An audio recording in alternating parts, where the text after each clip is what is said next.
Welcome back to Blacks in Motion, and we're going to go ahead and jump right into these playoff predictions for the NFL. Can you believe it? We've gone through 17 weeks of great football, and we're here at the playoffs.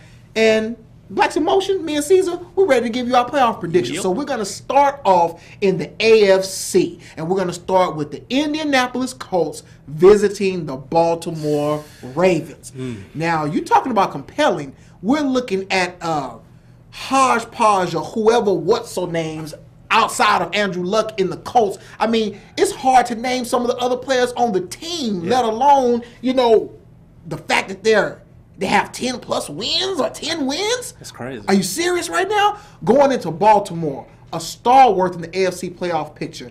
Now, we've got some news that Ray Lewis is going to go ahead and retire. But I think he's going to try to go out with a bang. And with that announcement, I think he tried to inspire his team. So this is what I'm going to say. I'm going to stick to my guns and go old school. And I'm going to say that Andrew Luck runs out. Oh, I see what you did. And the Baltimore Ravens are going to pull off this first-round victory over the Colts. I think the Colts are still too young, and it's going to show that they're a young team, and they just don't have the pedigree to win right now. Yeah, and I think that's a safe pick. Now, in the other game, you have the Cincinnati Bengals, who, as of late, have been dominating defensively. Dawson and A.J. Green look great. Even the law firm, Ben Jarvis Green Ellis, has looked better on the ground. And they're playing against the Texans, who, if you've been watching us for as long as we've been doing this show, the Houston Texans, fraudulent. Yes, I'm saying it. Look for the Bengals, who go into Houston to dominate them offensively and defensively. I'm sorry, just not buying it. If they get up by 2 touchdowns, the Texans don't have the offense that's built to come back.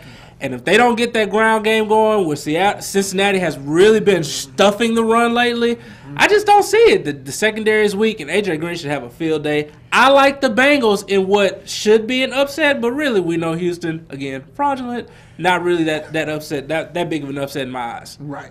Now we're going to go ahead and flip over to the NFC. And the first game I want to talk about is the Minnesota Vikings versus the Green Bay Packers. Now this is going to be a rematch of the last week of the NFL season, where Adrian Peterson came up 9 yards short of breaking the single-season record rushing held by Eric Dickerson. Crazy. You know, me personally, I kind of took that back. Adrian Peterson, he said he was okay with it. I'm taking offense for him. Whoever the offensive coordinator in, turn in your clipboard. 9 yards? Y'all could have handed off the ball to him a few more times. Plus, y'all had timeouts left in the last drive.